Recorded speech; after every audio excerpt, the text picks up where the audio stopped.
det så Danifobien, der byder rigtig hjertelig velkommen til Diablos julestue. Og jo altså finalen i den store Pinjot-design gavekalender med præmier for mere end 35.000. Og så har vi fået studiet fuld af gæster. Godmorgen, og skal vi ikke sige det sammen til alle, der lytter med? Glædelig jul! Vi er godt i gang med juleshowet, og med her fra hele morgenen har det været Nadja og Glenn Strander. Det er dejligt, I er med. Godmorgen. Og godmorgen. Og så har vi fået de nye gæster på besøg i studiet. Jeg kan sige velkommen til Bo Bomuld og Anders Granhøj. Godmorgen. Godmorgen. Og grunden til, at jeg er her, det er, jeg skal lige sige, Anders, dig kender de fleste jo som en af de dygtigste kokke i området, og for tiden har du godt gang i den nede på Frederiksø med helt vanvittige burgere. Og så har vi Bo Bomuld, som udover at være reklamemand, så jo har de sidste 10 år haft en tradition, der hedder Bo's Brune. Og det er noget med, at du siger, at der er 2 ting, folk altid kommer og spørger om, fordi de ved, du er et madører. Den ene er æggekage, det er ikke så aktuelt i dag, og så er det brune kartofler. Der opstår et eller andet pres i folks køkkensituation. Det kender du sikkert også, Anders. Det der med æggekage og brune kartofler, det er sådan noget med, det går galt, og det skal bruge tid, og det skal bruge temperatur. Og specielt med de brune kartofler. Altså grunden til, at det her i det hele taget startede som en tradition, hvor jeg sendte live, mens jeg lavede de brune kartofler, det var, at folk de kom hen til mig, og så sagde de, vi kan aldrig få dem til at fungere. Det er fordi, man står og pissehamrende presset, og det kender man jo godt, det der med, så går det bare galt, altså. Så tålmodighed, det er den første dyd. Det kan godt være, at man skal bruge smør, og man skal bruge sukker, og man skal bruge kartofler. Man skal frem for alt bruge tålmodighed. Og der er jo meget at sige om hver ingrediens. Det der med kartoflerne vender vi tilbage til, fordi der er en grund til, at vi måske er ekstra glade for brune kartofler her på Sydfyn. Vi har noget rigtig godt råmateriale. Men det der med tålmodighed, jeg skal til at sige, altså vi skal måske lige forklare, at vi har arrangeret et lille brune kartoflerbord her i studiet. Og jeg har allerede nu fået skæld ud af teknikchefen og alle mulige andre har sagt, det er jo vanvittigt.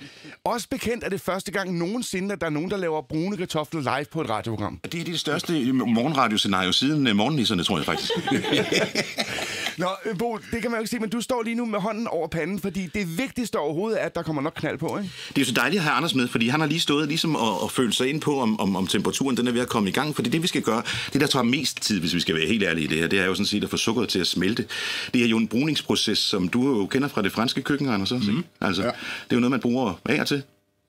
Og det er ikke bare lige, fordi karamel skal jo, kræver den her tålmodighed, ikke? Altså, der sker det, når man hælder sukker på. Kan vi ikke gøre det nu? Skal vi gøre det nu? Jo. Altså, Når man hælder sukker på panden, så begynder det jo allerede nu, ligesom, det kan godt være, at det ser så tørt ud, men der er jo faktisk noget væske i det her, som så rent molekylært begynder, og ligesom du kan se, det begynder. Anders, det er jo for lidt. Vi skal ikke bruge noget mere sukker. Altså, vi plejer at have et glødende lavahav af sukker, som ligesom kører igennem her, fordi skal lave det. Det er lidt sjovt, fordi det er jo Anders, der er den professionelle kok, men han går bare til hånd i dag. Han vil ikke gå ned på sukker. Nej, men så rammer det her sukker på et eller andet tidspunkt, så rammer det der 160 grader, så begynder det ligesom at blive til den her lækre masse, og jo mere temperatur det så får, jo brunere bliver det, og så kommer det helt op til 180, og det var så det, min mor aldrig fik det stoppet, når hun forsøgte at lave karameller i gamle dage, hvor det så blev sådan helt sindssygt hårdt. Det er jo ikke til og kunsten er jo ikke for høj varme, fordi så brænder sukkeret, eller halvdelen, og resten, det er sådan noget snask. Og det er der, hvor det bliver sort, og det smager sådan brændt. Næsten, den er vigtig. Ja, det er rigtigt. Og tålmodigheden, ikke? Fuldstændig. Vi har jo lovet, at der ikke går tv-køkken i den, der siger, at vi har snydt og lavet noget på forhånd, så det hele er live, men vi skal altså lige lidt musik, mens sukkeret smelter. Ho, ho, ho, ho, ho! Så det er helvede både på og meget tidligere. Jeg kan huske, dengang du havde restaurant og særligt nummer 13, der brugte du altid det blå smør med ikonet af koen på. Det har du altid liggende i køleboksen. Hvad foretrækker du egentlig af smør? Generelt set til at lave mad i? Til at stege eller brune?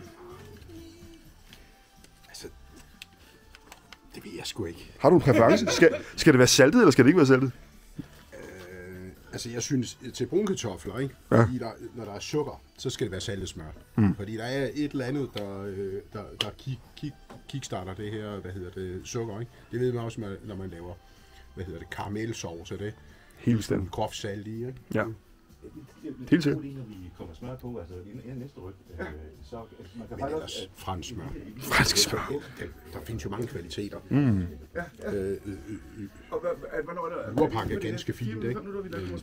Nej, for helvede. Hvordan vil du egentlig karakterisere forskellen? Så må det heller ikke være for godt smør. Det er jo ikke noget, vi bare smører på et stykke brød og spiser, ikke? Det kan noget specielt. Det er næsten, altså det er jo næsten ligesom at lave gløgg med Chevrolet Chambertin.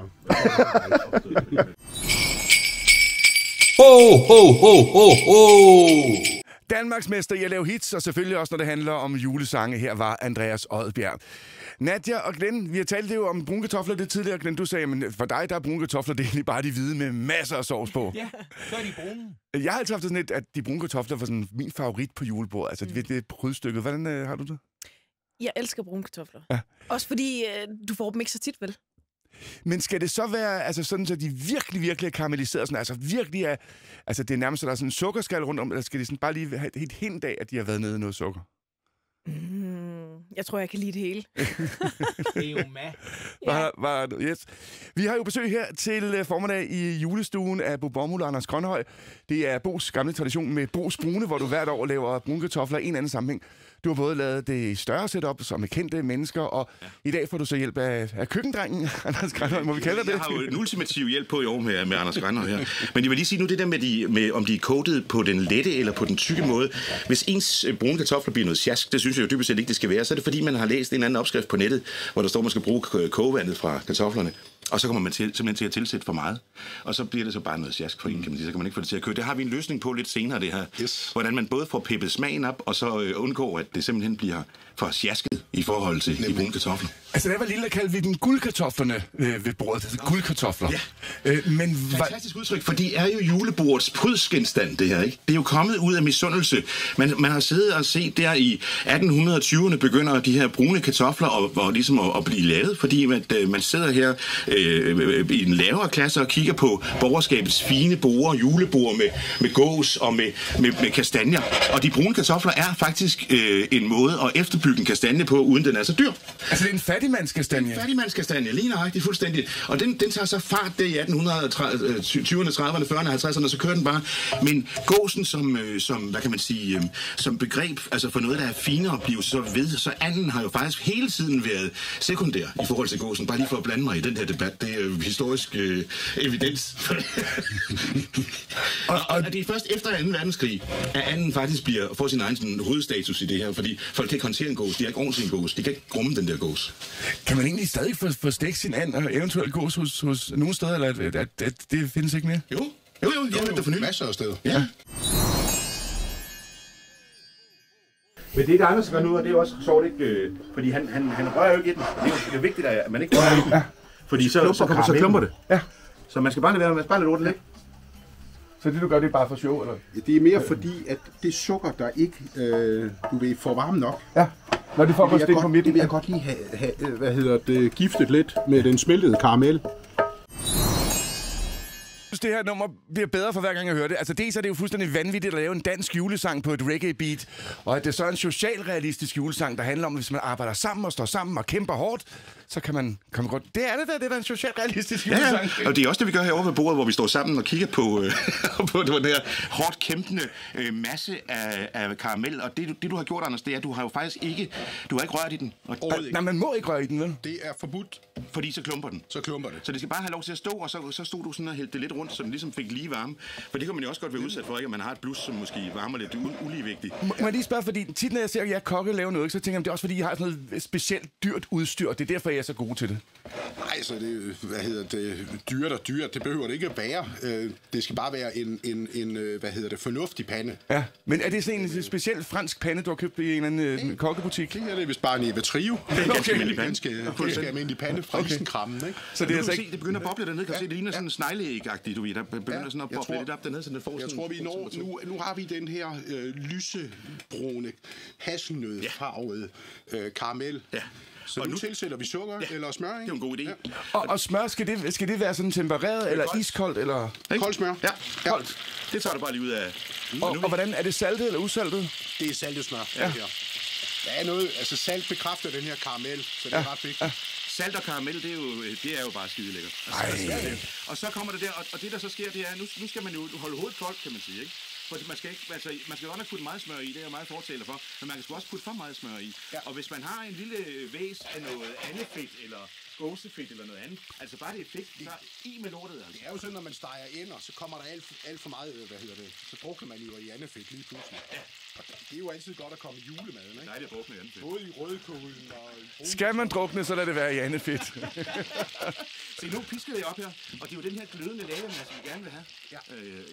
Og så skal den jo bare have lov til lige at det skal de have lov til at... Og det er jo det, der er det svære. Hvornår er det klar? Hvornår skal man hælde kartoflerne i? Ja, vi skal lige...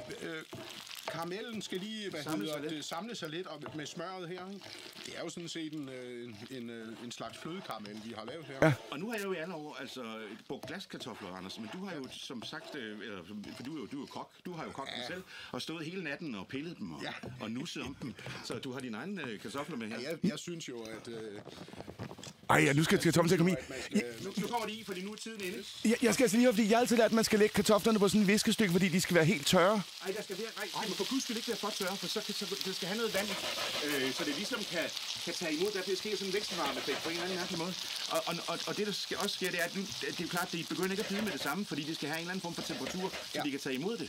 Og så skal man ikke gå i panik. Man skal bare sørge for, at de har det godt. Det er jo nu, det er ens gæster. Nu skal man være vært, få dem på panden, og så skal man sørge for, at de har det godt, og de ligger og luner og pleje dem, ikke? Fuldstændig. Ja. Og så er det jo også noget med, at der er jo forskellige typer kartofler.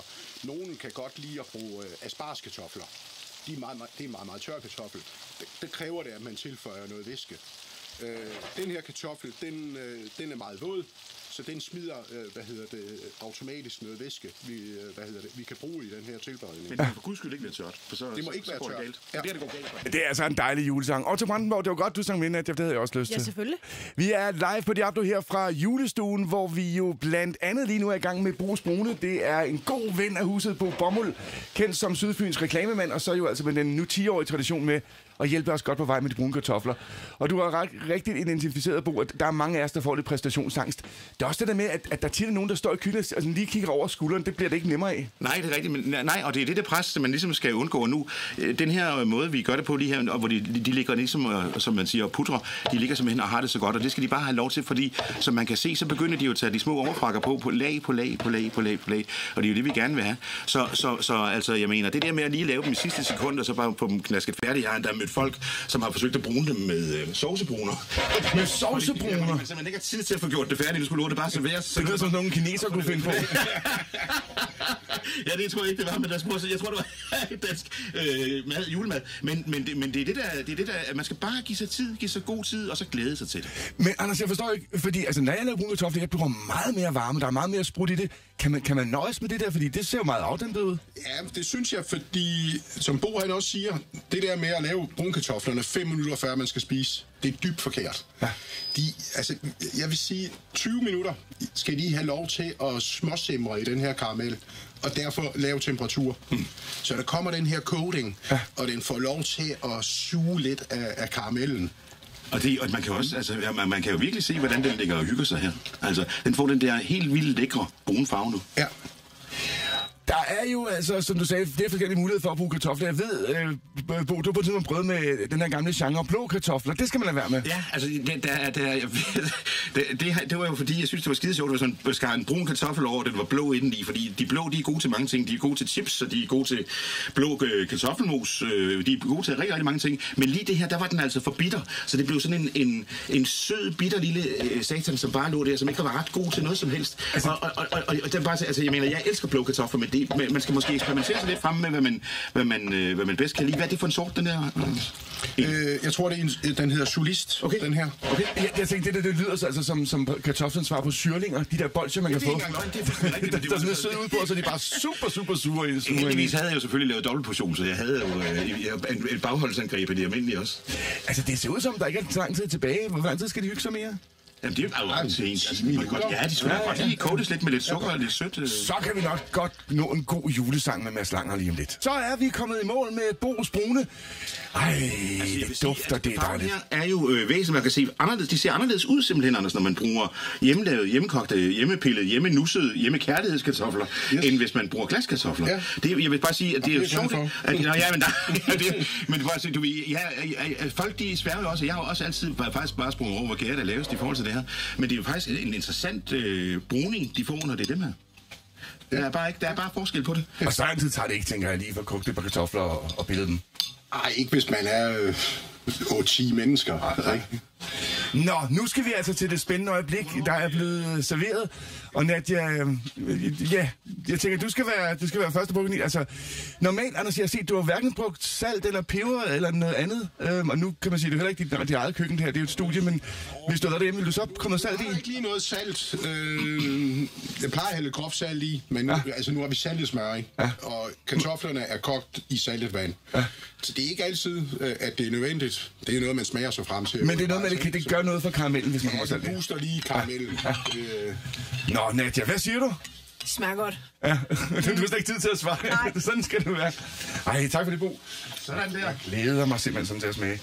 Og jeg spiser jo kun brune kartofler, når der er brune kartofler. Jeg gider slet ikke spise de hvide, når der er brune. Altså bare brune kartofler så godt med sovs, så er jeg sådan set, så kører det for mig. Ja, vi spiser heller ikke hvide kartofler. Nej. Vi laver kun brune kartofler. Ja. Ej, hvor er de gode. Nej, det er fuldstændig rigtigt, når man... Og prøv at høre.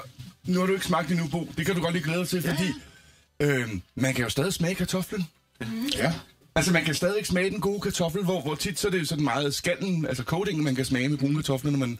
Og så alligevel så får du den søde lille slikbutik, som den bor i, som coating. Det er jo det, der er det fede ved det. Ej, fantastisk. Jeg fortryder simpelthen sådan, at jeg har købt glaskartofler over. Det smager så meget bedre, men det må vi bare... Det... Der er stadigvæk åbent i supermarkedet, hvis du kan godt nå det. Og der er en rest her. Ja, der er en rest.